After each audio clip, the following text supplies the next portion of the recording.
Carbon clearly will be part of our steel industry as we go forward, by whatever means. It's either part of the current processes that we use, but when we go to electric arc, the anodes and things that are used there are going to burn in the same way as carbon does always, and we're going to have opportunities to use that carbon for stuff. Why am I interested in that? Those people that know what I do, I'm more like Bob the Builder. I make little steel huts and I put paint on things and try and make it generate solar power and things. But why is carbon there? Well, we need all those carbon-containing substances for everything else. You know, I'm not going to have another pair of purple trousers if we haven't got any carbon and we haven't trapped it and converted it into something. So, you know, carbon is absolutely precious if we can use it in the right way and if we can recover it from the gases that are emitted during materials processing, then we've got an infinitely usable source which can replace our dive underground for fossil fuel sources. Again, tracing my own limited career success back, I started out looking at carbon capture, as it turns out, for the company formerly known as ICI. And I was working with them on using photochemistry to do sort of artificial photosynthesis. Yeah, that's what I started out doing. I was going to change the world. Guess what? It didn't bloody work.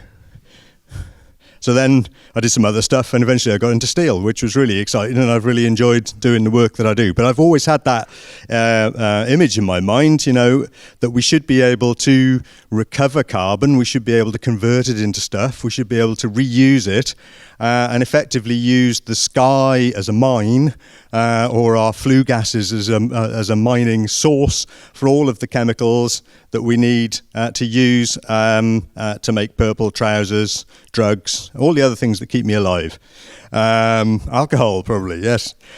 So it gives me great pleasure to introduce our speakers. We've got Ed from Liberty Steel, Peter from Sheffield University, and our very own Enrico from Esri. And they're going to come and do their bit. In between each, you can ask a question. Yeah, come down. Yeah, come on down. I presume we're supposed to use the chairs at the front. Wait, Becky? Yeah, okay, right, okay. And I presume we're going in the order: Ed, Peter, Enrico. It looks like I was told what to do. Not.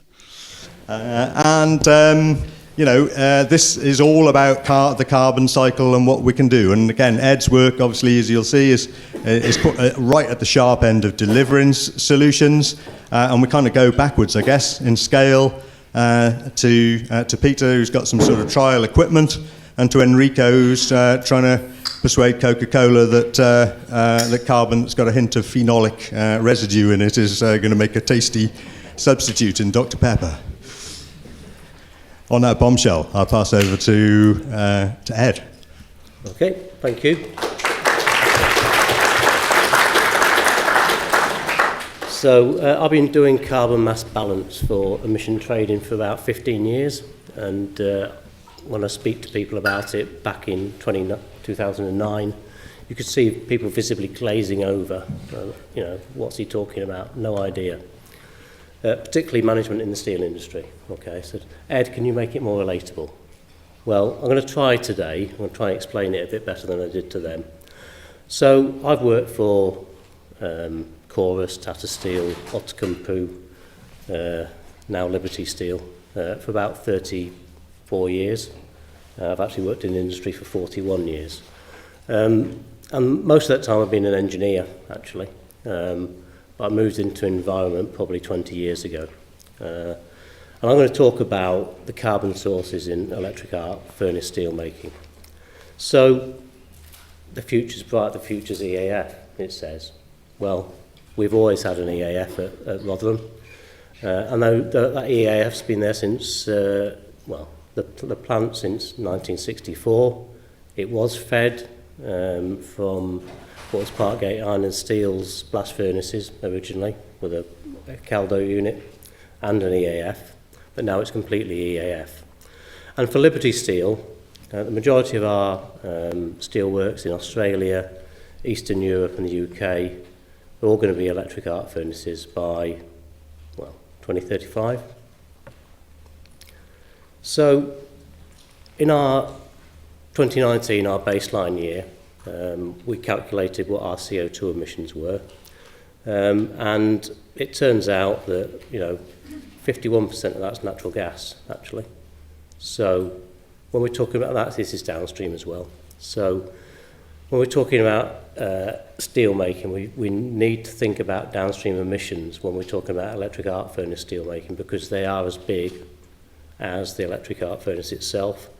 About 37% electricity, 10% in the sort of steel making additions, and the rest is in various other items. So the majority of sort of direct emissions from our plant at Rotherham are from the carbon additions at steel making and from natural gas. The indirect is the electricity that we use. And also, we can't forget about Scope 3 emissions. Scope 3 emissions we don't talk about a lot because they're probably the more difficult things to measure. But when we're talking about steel making, one of the main sort of areas we need to talk about is alloys particularly. So sources of CO2 for our EAF, electricity, grid supplied in our case. In some of our plants in Europe we've got, and also Australia, we've got some solar PV. But the majority of it is grid supplied. We currently don't buy preferential, we don't buy green electricity. We could do, but our customers won't pay for it for a start, and it's more expensive. So at the current time, we just take what comes from the grid. Natural gas, so steel ladle preheating, so the ladles that we use, those are all preheated using natural gas.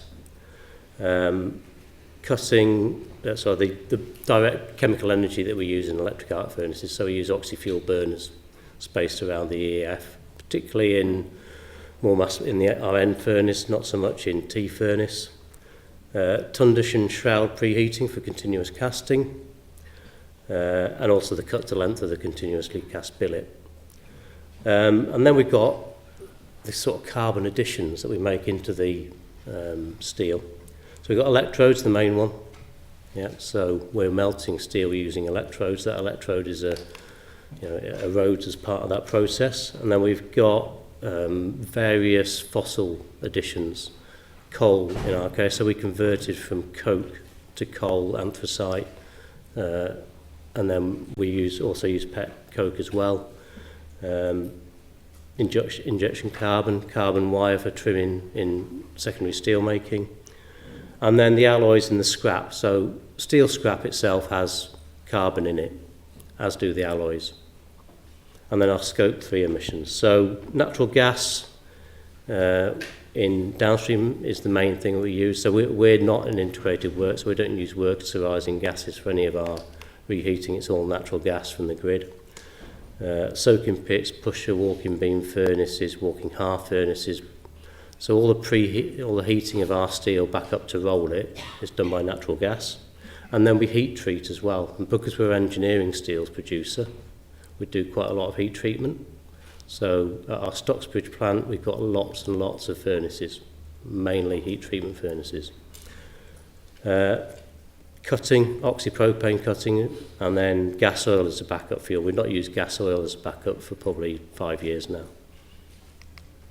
So these are the specific sort of emissions that or the carbon content, or the CO2 content, of all the additions. So the two big ones there, if you look at all processes in the steel making, is natural gas. So natural gas used in the ladle preheating, using our oxy-fuel burners, 40% of our CO2 emissions from the electric arc furnace. And then the coal or anthracite is 37.9%. So those are the two big CO2 emitters. In the steel making, electrodes are 8.5%, and then you've got a sort of cast steel scrap balance. So that balance is 4% or of almost 5% carbon. That can vary depending on what type of furnace you're using, how fast you're operating, your input material. So if you're using a lot of pig iron as an input, then you probably lose more carbon and use more carbon. Whereas if you're using mainly scrap, it's lower. Also, if you're using a lower powered furnace, you won't lose as much carbon in your process. So that balance is currently about 5% for us. It does vary year on year, and when we're producing highly alloyed steels, it does tend to be slightly greater. There are alternatives for these. So when we're looking at coke and anthracite, we are using bio-coke now. So we're using e-coke from CPL, and that is a biomass, it's a charcoal. Currently, the current supply is Namibian eucalyptus. So there are some scope 3 emissions with that as well. Your scrap and the injection carbon and pet coke, we've not replaced that yet, although there are alternatives that we're looking at. For the scrap balance, it's about your efficiency of process to retain your carbon within the melt. Electrodes, there's no current alternative for a carbon electrode, so there's not seen one that we can use yet anyway. And then, so your alloy additions, people will be probably talking about this later, and we'll think about this. Depends which alloys you use. Are you using the right alloys? Can you use different alloys, because different alloys have different levels of CO2 in them, or carbon rather. And then methane. Now we're currently talking to Cadent, East Coast Hydrogen, about direct supply of hydrogen to our site, doing a feed study for that. That's happening this year. That is likely to happen by 2031 currently. So 2031 we could have direct hydrogen to site. Now that's one way of doing it. We can think of other ways as well, but that's currently hydrogen is our number one way of replacing methane. We are also looking at biomethane as well. So these are your scope 3 emissions for all the different alloys. So this is, you can see there, this is kilograms of CO2 per tonne of alloy. You see there's a wide variation there. So nickel, really high kilograms of CO2 per tonne. Whereas something like limestone is really low. EAF electrodes aren't too bad either. But your ferro alloys, there are some that aren't on there that are really, really high, and we only use them in small amounts. But as you can see, there's some quite big emissions there, and in actual fact, the emissions from our scope 3 alloys, it's higher than our scope 1 emissions. So that's something to consider when you're using alloys. Our pathway to net zero, we started this work back in 2019 in theory, and this is sort of an illustrative approach really. So the first thing to do is really make sure you're efficient in process. The next thing is to start to replace things so we've replaced anthracite with bio-coke, and then we're looking at further efficiencies of the process. So some of our equipment's quite old, so if we replace that equipment, we get another efficiency saving. And then the final step is actually moving to hydrogen. This is what I talked about earlier, East Coast hydrogen. So it's one of our main levers for decarbonisation. Over on the East Coast, there's projects, producing hydrogen. How do you get that hydrogen to the rest of the country, particularly industrial areas? So this is the current plan by East Coast Hydrogen. This is the total plan, so this is Cadence and Northern Gas Network's plan. If you look over as HyNet, also on the west coast, so it would join the two together. We are on that map. Between Doncaster and Sheffield is the little Rotherham steel plant. So we're hoping that we'll be able to tap into that pipeline and use that hydrogen. We are also looking at other options like electrolyzers on site, using renewable energy, but that is more expensive. And also it's not our core business. Our core business is making steel. We buy natural gas, methane through a pipeline. We should be doing the same with hydrogen. Hydrogen, CCUS is used in the production of hydrogen. So if you're doing steam reformation of natural gas, then you'll need CCUS, basically, to make it low carbon. We've done some work through Sustain. Obviously, Peter will talk about this in a bit more detail. Our Brinsworth plant, we trialled the little CCS unit successfully to capture. Again, Peter will talk in more detail about that. That's it for me. So other things we're currently doing, I must say, is I think biomethane is looking more interesting by the day. And what that will involve then is mixing of fuels on site. So that's our next step, to look at that, and also the replacement of other things like the high carbons that we use in steelmaking. Okay. Thank you.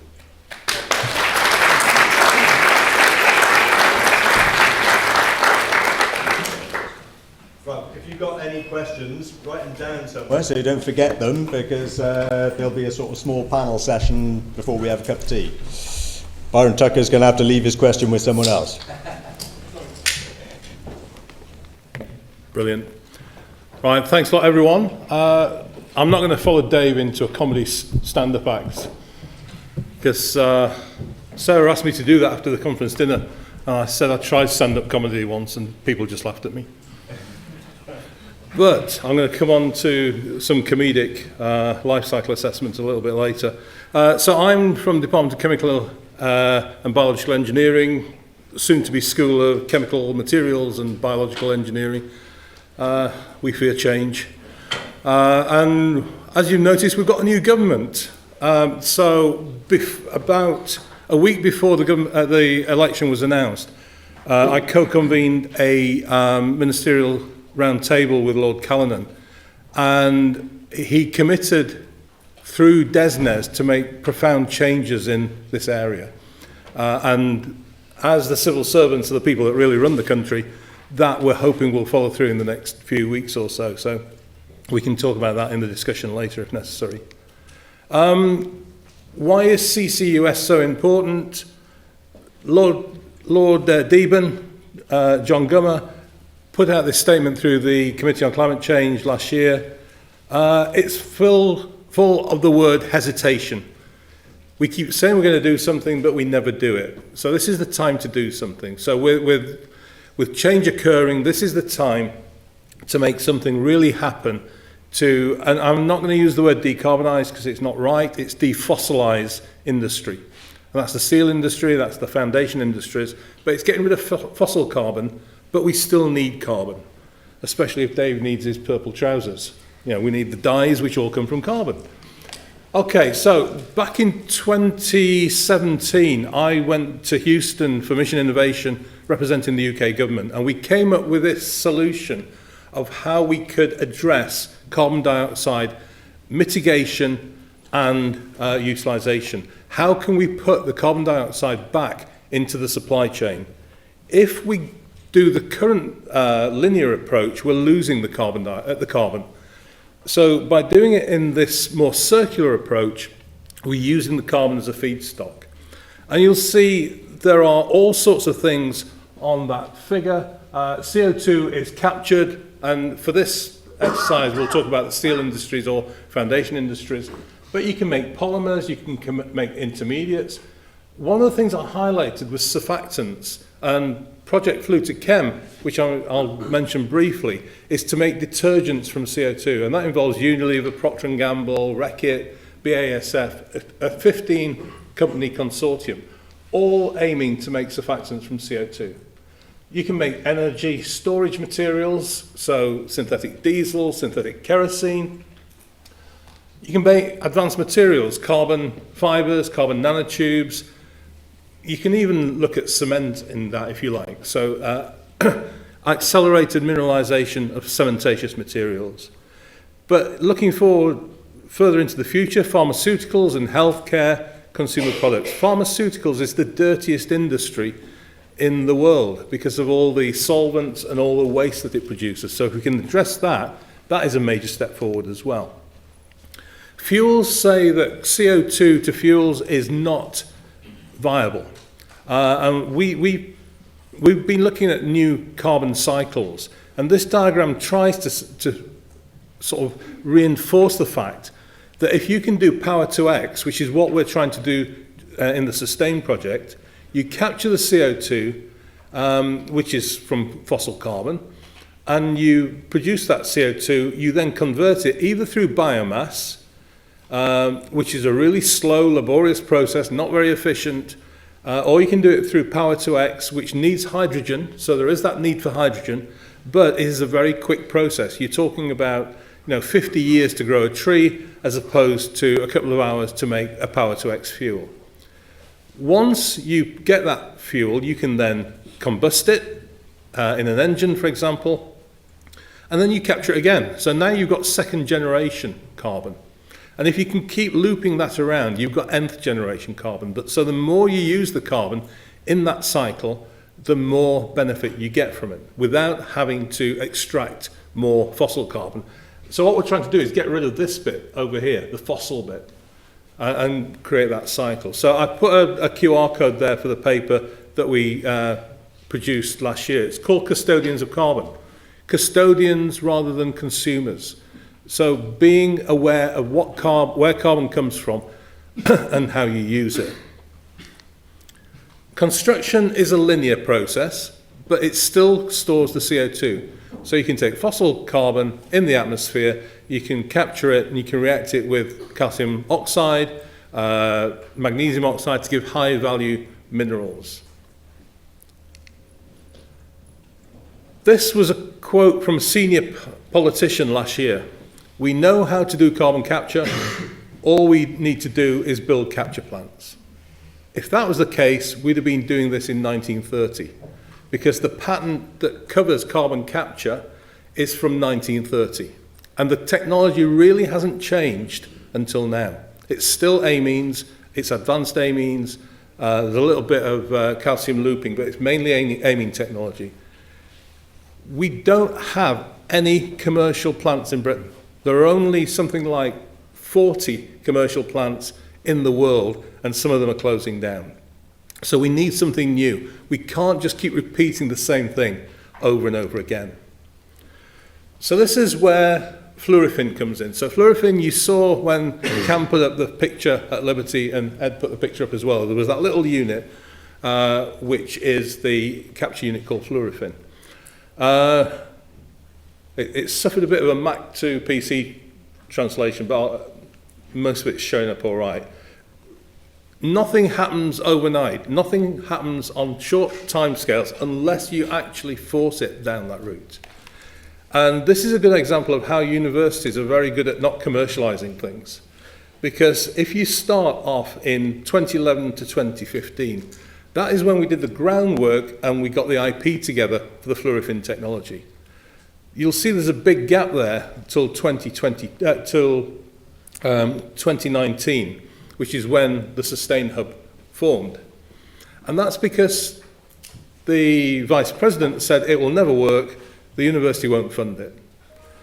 Once we got onto this project, the Sustain project, we started to realise that what we had really did work well. And it was through collaborative innovation with that company there, which you can barely see, but it's AES Seal, which is a seal manufacturer in Rotherham, right next door to Liberty Steel. They came in and said, if the university says it doesn't work, I'll show them that it does. So he co-funded this, throwing about 150,000 in. And we went from where we were originally, which is this little 10 centimetre reactor in the lab, through to this 1.5 metre reactor, which we could also use in the lab. But we built the trailer that you've seen in that photo. Since then, so that captures about 100 kilograms a day CO2. If you go on a little bit further to 2022, Flew to Chem, which is the Innovate UK project, came in, and that took us up to 1 tonne a day. And what that did was precipitated lots of things. It precipitated licensing. So a company came in called Carbon Capture Utilisation Limited, and they helped us to build that unit. We put it in for an award, for the Engineer Award, and we got a prize for innovation.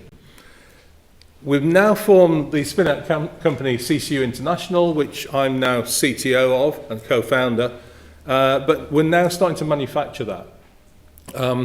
And the first commercial unit will come out next year. We've got 2 demonstrators going to Hong Kong at the moment. But what also happened this year is that we won the FSB. That's not the Russian Secret Service, by the way.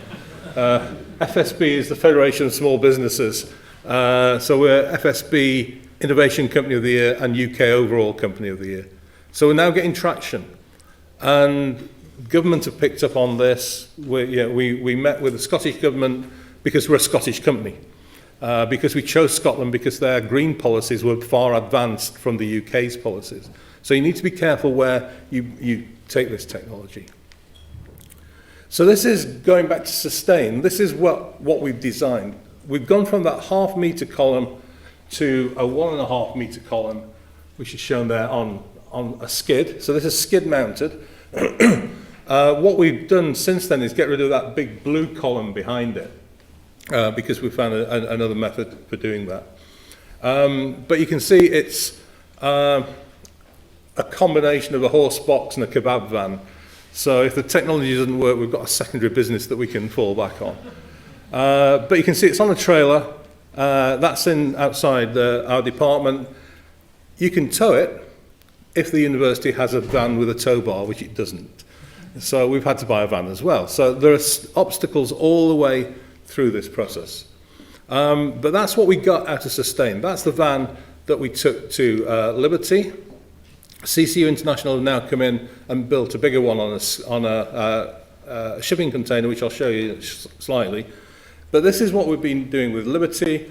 And again, Ed put that photo up. This is the capture unit sat by one of the gas-fired burners. So we're capturing the gas directly off a live stack.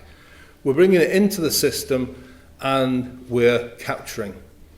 And what happens is, whatever the concentration of the gas is coming into the capture unit, we get about a 4 times enhancement going out. So if we take boss gas, for example, at 30% concentration, it will come out as pure gas, pure CO2. It will come out as pure CO2 with no water. This is where it differs from normal amine capture technology. We produce anhydrous carbon dioxide with no impurities. And to address Dave's comment about the phenol, there is nothing in there. There is carbon dioxide, maybe a little bit of nitrogen, but absolutely nothing else. And we've analysed that down to ppm level. We built our own PLC control system. The university were going to do that for us. It would take 6 months. We got an intern at AES Seal to do it. And it took him 3 days. And it was done on a Raspberry Pi using Python software. Absolutely brilliant. We put a proper control system in now on the new system. It doesn't work half as well. So we have that control system. We can control it remotely. And the output we get, we measure the concentration of CO2 coming in and measure the concentration going out. So on this one, for example, you can see this is using 20% CO2 as the feed gas. It's coming out at 80%. Okay, so that's the 4 times enhancement. What you can then do is you can liquefy. So if I go back to that slide, what the figure on the picture on the left-hand side is the liquefaction system. So in that small container there, it's got a window in where you can see the CO2 condensing and forming a liquid in the bottom of the vessel. We then transfer it into these Leutert transport cylinders, and we can transport up to about 13 kilograms a day of CO2 using one of those. Of course, Britain doesn't yet have a pipeline, so the only way we can transport it is in these bottles by road. So you can see that we have a semi-continuous process. It's like a 4-stroke engine. One column does the adsorption, desorption, and another one follows in with a slight out-of-phase sequence. But we can get up to 95% concentration on a single pass using steel gases. So it's refined, it's anhydrous, only other component is nitrogen, even down to ppm level. To take that a little bit further, we've now gone on to, that should say Holman Iggesund, which is the paperboard manufacturers in Cumbria. We've taken the technology, we've upscaled it to 1 ton a day. So now, rather than being in the kebab van, it's in an ISO shipping container. It will all fit in one container, but because of supply chain issues, we couldn't get the right compressor, so the compressor we had to get 3 compressors to give the flow rates we wanted, and those have now gone onto the top container. So we have all the pressurization stuff on top, and you can just about see through the open doors. We've got these, the columns, as you saw, on the Sustain model, which are doing the capture. Now we've got 2 skids in there, which is 2 banks of 8 columns. And again, you can see this is on a live stack. It's taking the gas from that stack from a biomass boiler, which is taking 15% CO2 from sustainable biomass and producing, in this case, around 40% steadily, single pass 50%. The one at the bottom shows each column operating separately just to do due diligence to make sure that's working. So it's real-time analysis, it's remote control. So I can be sat on the beach in the bay with my laptop and I can be controlling that system up in Cumbria remotely. Of course, under Sustain, we wanted to make something valuable out of it. We wanted to produce fuels. We've combined efforts with Flue-to-Chem as well, because we have a pilot scale reactor, we have lots of pressure vessels, but it turns out that one of the products that we need from Sustain is a byproduct of what Flue-to-Chem wants. So this is where we start to bring in industrial symbiosis. We may not be doing things as selectively as we want, but we have a use for everything. So in this case, we've managed to take CO2 and directly hydrogenate it to form ethanol. So that's a single-step process. It doesn't go through syngas, and it uses a catalyst which we are in the process of looking if we can patent it. But that is a direct conversion. We've also done a separate one using a different catalyst where we can do direct conversion of CO2 to octanol, decanol, dodecanol, nonanol. So we're starting to get the conversion technology sorted out. So to end up with the politics, if you like, what we need to do is really look at how we approach the system. So our approach is that whenever you create a new process, you start with the social impact. Is what you're going to do going to create any harm? Does it create poverty? Does it create an underclass? If it does, scrap it. You know, it's not going to work. So you need to do that societal analysis first. So we call it social risk analysis. If that is the case, then go on to behavioural change. Is there anything we can do without technology intervention which will allow you to change behaviour and therefore reduce the amount of carbon emissions? Then you need to look at the just policy development. So it's political. So we know from the meetings with DESNES and DEFRA and DBT that something is going to come in the next few months. But we need to be prepared for that. We need to have policy in place and technology in place. We need a financial input as well. So under the UK Centre for the Circular Economy, We ran a ministerial workshop a few weeks ago. Obviously, not many ministers were there because Parliament had been dissolved, but we've now put together a financial plan for how this can be implemented, both financial and fiscal. And I talked to a minister, I said we need to take away some of the subsidies from oil and gas and put it into renewable technologies.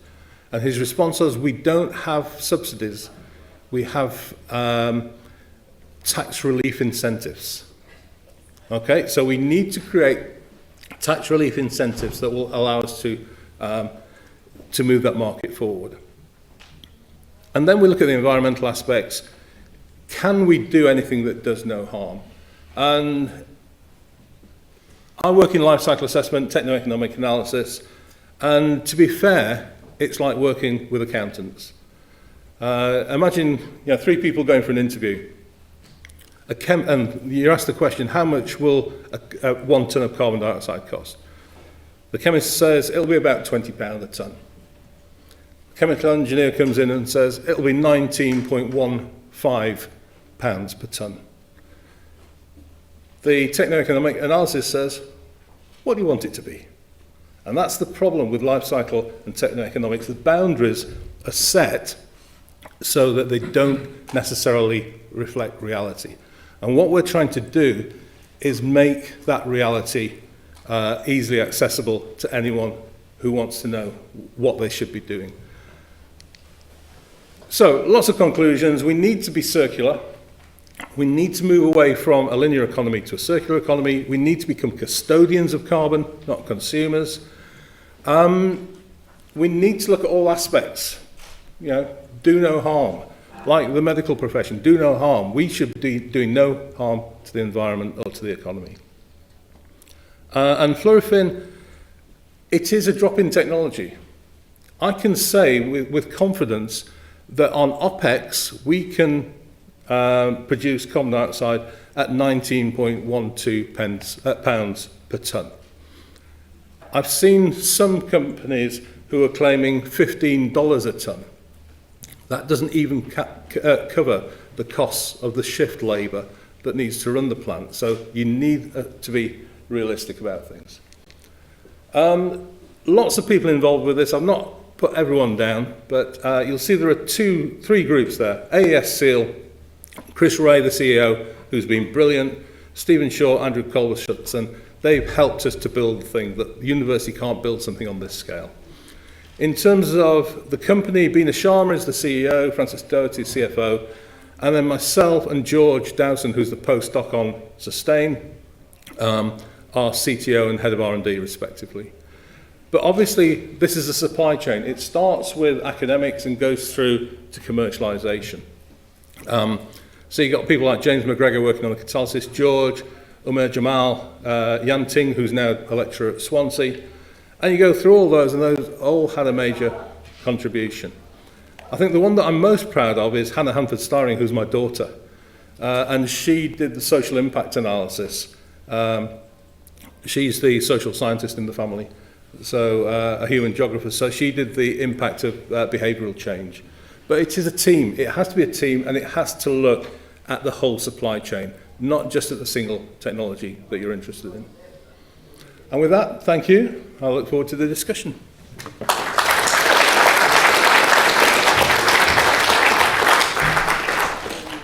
Cheers, Peter. Again, note your questions down. I'm sure people have got plenty of them. Next up, our own Enrico. It would be not talking about phenols in his country government, because they're clearly not there. I think I'm going to try to use the mouse. Yep. Yeah.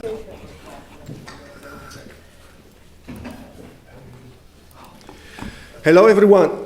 And so I'm going to talk about utilization. So we heard about electric arc furnace from Ed, some utilization and capture from Peter, and I've been told try to cover utilization. So I must say from the very beginning that I'm not a steel maker, so I've been learning a lot about steel making as part of Sustain, and in doing so, I attempted to put together a presentation where utilization is integrated within the steel making process. So I will be going through that at the beginning and cover toward the end what we are doing here in Swansea in terms of CO2 utilization within Sustain. So I'm going to use this then. Yeah. Some basics, you have already heard that CO2 utilization is to convert CO2 into something useful. So a valuable product, it could be a fuel, it could be a material or a chemical.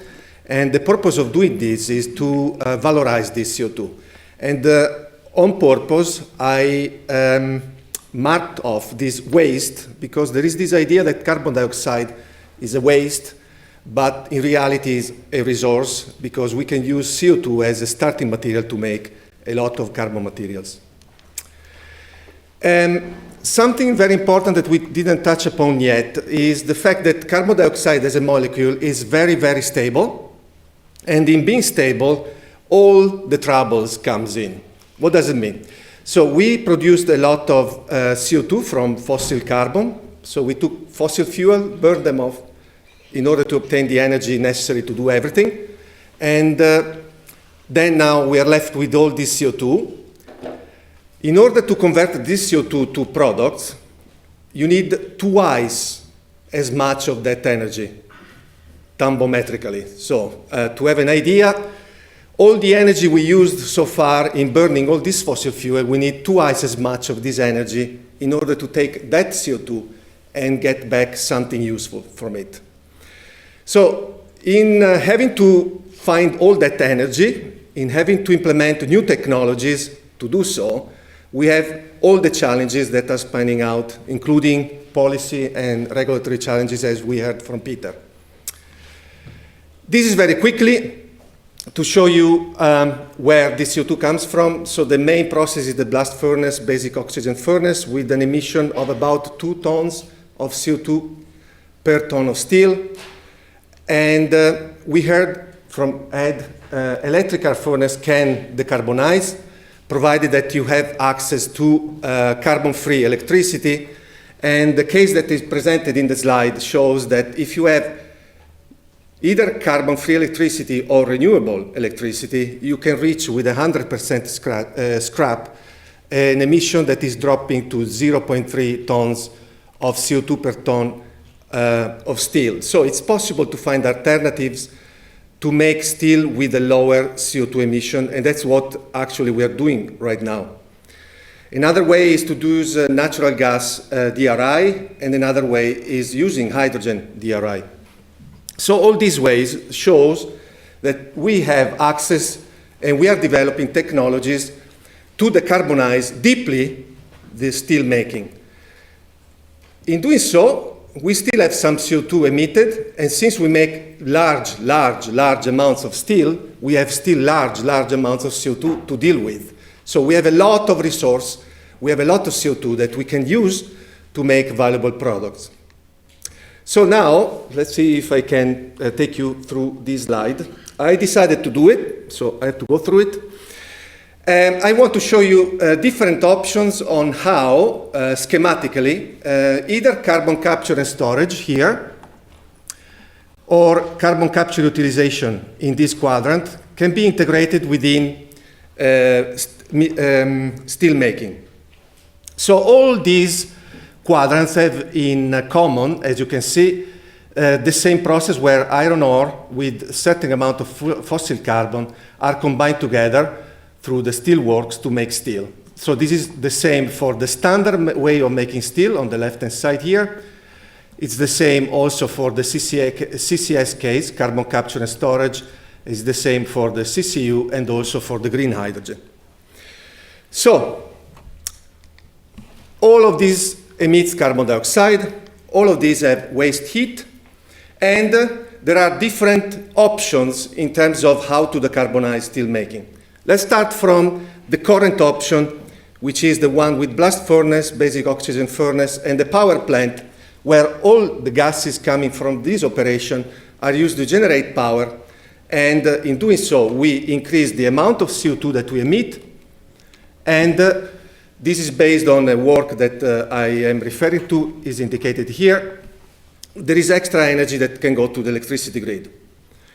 So in this way, we emit 2 tons of carbon dioxide. We can integrate carbon capture and storage by diverting some of the gases to a carbon capture storage system. In this case, it's an amine scrubbing system. And we use, in this case, energy from the waste heat and heat from a boiler to operate the amine scrubbing system to capture the carbon dioxide for storage. You can see that in this scenario, we need to start using electricity to run this boiler. This is the point I want to highlight because you will see this is important for the next slide. So now, next, when we do CCU, we need to recover carbon dioxide in a clean enough, concentrate enough form, and in doing so, we need to do gas separation. In this case, oversimplified, we have the gases going to a gas separation system. There are several units used together, membranes, absorbers, etc., etc. We generate carbon dioxide and hydrogen, 2 streams. These 2 streams are sent to a methanol synthesis, and that's where we convert the carbon dioxide to methanol, and we make value out of it. So that's the point of carbon dioxide utilization. But to do so, we need extra hydrogen, and it's always pretty much the case that we need to split water to have clean hydrogen. So we need to have a form of hydrogen that is carbon dioxide free. So we use also electricity in order to operate CCU. The other version is using electrical furnace with the hydrogen DRI, where we have to, again, generate green hydrogen to feed it in and displace fossil carbon. So why am I showing you all this? For the next slide. So these are the 4 versions that I just mentioned. The standard way of doing steel, carbon capture and storage with the boiler. This one is the CCU to make methanol, and the other one is the green hydrogen-based steel making. And here we have a plot that I'm going to populate in a moment, where we have the carbon dioxide emission per ton of steel, of liquid steel, against the carbon intensity of electricity. So if we have electricity that is completely decarbonized, the carbon intensity is 0. If instead we do it with coal, we go even outside of the scale here. In the UK, typically per year, the carbon intensity is 150 kilograms of CO2 per megawatt hour. And we see that the emission of a standard steel mill, as indicated here in black, is not dependent on using electricity based on the scenario I'm referring to. If we implement CCS, we capture some of the carbon dioxide, so we reduce emissions, and we see a little dependence on electricity. And this is the point I want to make, the most important of all. Carbon capture and utilization is very dependent on the carbon intensity of electricity. So if we have access to electricity that is very low carbon, we can implement CCU in steel making and achieve a double result, which is to produce something useful, methanol, so adding value to the CO2, and at the same time we can deeply decarbonize alongside. But this is not true if we have access to electricity that is no low carbon. The same is true for the electrical furnace because it's using green hydrogen. And in making green hydrogen, we need electricity, and electricity has to be decarbonized. So the key point after all of this is we can implement CCU, but it is essential to have access to low carbon electricity. It is just the case. So now, which approaches do we have access to? We have this list: thermochemical, electrochemical, photochemical, biological, and mineralization. So within Sustain, we work with Peter on thermochemical. I work on electrochemical, so I'm focusing on these two. So in thermochemical hydrogenation, we take carbon dioxide and we use hydrogen in order to make something out of it, like the methanol I mentioned before. But we have to remember that hydrogen today is gray hydrogen. So it's mainly made from methane through steam methane reforming and water gas shift reaction. So all that hydrogen has attached a very large amount of carbon dioxide emissions. And the only way to really make all those processes green and have carbon reduction in the process is to use green hydrogen, which is expensive today and needs to be improved. In the case of electrochemical reduction, instead of using hydrogen, we use water and electricity. So try to imagine a box where we have CO2 going in, water and electricity, they combine together, and we obtain our final product. But again, we need a lot of electricity, and this electricity has to be renewable and carbon-free. So this plot now has a specific purpose. This is to show you what are the possible products that can be made. This plot shows the different products that can be made from carbon dioxide. These two lines, the dashed line here, indicate what is the cost of making those products based on capturing CO2 and then using energy in order to make these products. If these dots are above the line, there is a case, and the word is thermodynamically, to say that these products can have a future in terms of being competitive for their market value. You see there are two. So one is ethylene and the other is methanol. And the reason why I'm focusing on this is that these are made on a very, very large scale, globally. 200 million tons of ethylene per year and 150 million tons of methanol per year, for example. Obviously, other products are also important, including ethanol, that Peter has considered before. So altogether, if we were to think of using carbon dioxide to make these two chemicals, just these two chemicals, from carbon dioxide globally, we would be utilizing and capturing 500 million tons of carbon dioxide per year, which is a fifth of the overall emission of the iron and steel making industry. So there is a scope to actually use a lot of carbon dioxide, but as I mentioned, we need to have access to the technologies and the energy required to do so. This slide is to make a case of the importance of integrated a third partner in this effort, which already emerged from the previous presentations, but I want to make emerging even stronger. So obviously we need energy, especially electrical energy, during the conversion to decarbonize iron and steel. But if we make all million tons of chemicals, we need to partner with the chemical industry also. So there has to be a symbiosis between these three very, very large partners in order to achieve CCU. All of them now depends on fossil carbon. One of these partners that are decarbonizing most at the moment, I would say defossilizing, is the energy industry, especially in the UK, by introducing more and more renewable and low carbon or free carbon energy. This energy can then be used in the two industries where the link between the two industries is the carbon dioxide coming from the iron and the chemical industry using it to make these sustainable fuels.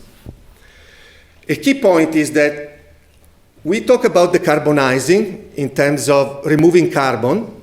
However, we should be talking better about defossilizing because that carbon has a value. A lot of materials that we use are based on carbon.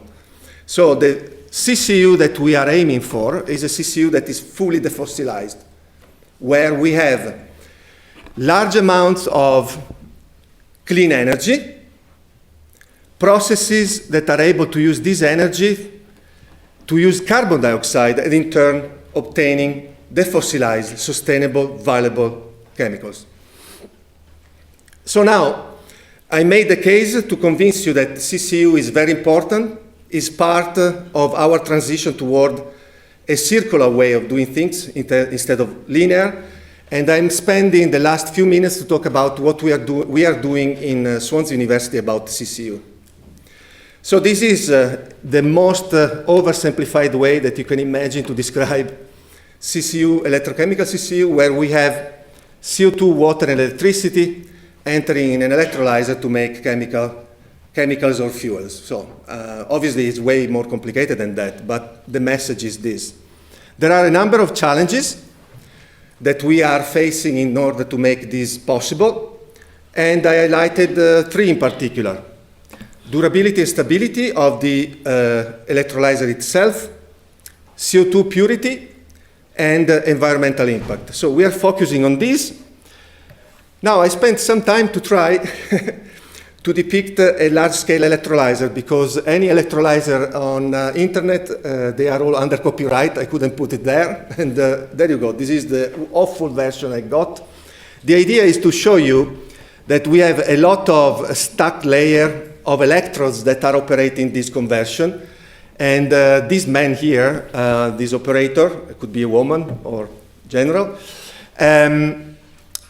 gives you an idea of how big these electrolyzers are. I have to highlight. So we don't work with these very, very large electrolyzers. We work with lab-scale electrolyzer. However, in doing so, we are addressing issues that are seen on the very large scale. So the electrochemical industry has already developed processes, electrochemical processes, to convert on a large scale other products that can be taken, we can learn from, to convert CO2 in a very large scale. And to do that, inside these electrolyzers, there are some special electrodes called gas diffusion electrodes. And one is depicted here. This electrode is a membrane separating a gas, the CO2 on the left-hand side, from a liquid on the right-hand side. And this appears to be simple in principle. However, the fact that we are trying to keep this gas and liquid just right at this membrane without having any of the two crossing over, because this would compromise the operation of the CO2 conversion to ethylene, for example. The presence of the electrolyte is making everything very difficult on this scale, 2 meters high electrolyzers. So we are working on doing this with Craig, Dr. Craig Armstrong, he's here with us, in implementing a technology called percolator technologies, or Foley film electrolyzer, where by integrating a percolator, we can solve the problem. But obviously, this is not that simple as I make it sound in this moment. It requires a very deep understanding of the principle of operation of this percolator and translating it to a scale in the lab to be able to demonstrate that integrating Foley film electrolysis allows CO2 capture to be taken to a higher level, a higher scale. So, in conclusion, I showed you that there are alternative processes that can allow us to decarbonize and defossilize steelmaking. With these processes, we will reduce significantly, deeply, CO2 emissions. However, we will still have large amount of CO2 to deal with. And this CO2 is a starting point to make useful products. It is necessary to think about integrating iron and steel, chemical industry, and energy industry together in order to achieve this, because the real problem is fossil carbon. Instead, CO2 is part of the solution. I think this is key to understand, and it's very important within Sustain that we have tasks focused on capturing and utilizing CO2, because CO2 is part of the solution. However, CO2 is a very stable molecule, and because of this, we need enormous amount of energy, and any investment is, let's say, scary, because what has to be done is on a very large scale, very expensive, and is a step change from everything we are doing now. But in saying so, CCU is possible, and one possibility is to root our abilities to do carbon capture utilization on electrochemical industry that is already available today. In doing so, however, and this is typically a contentious topic in any conference about the CCU or CCS, the fact that we have to use so much energy to do CCU typically brings some to say you should use this electricity for other decarbonization purposes like transport, heating, and then after you've decarbonized all of that, you should think about utilizing CO2. So we have to consider also going along with that and have access to enough clean energy. And as Peter mentioned, We need to look at this specifically for every context in terms of techno-economic analysis, life cycle assessment, and now I learn also SRA, social risk assessment. Next time I will add that also in the slide. And this is all from me. Thank you for listening.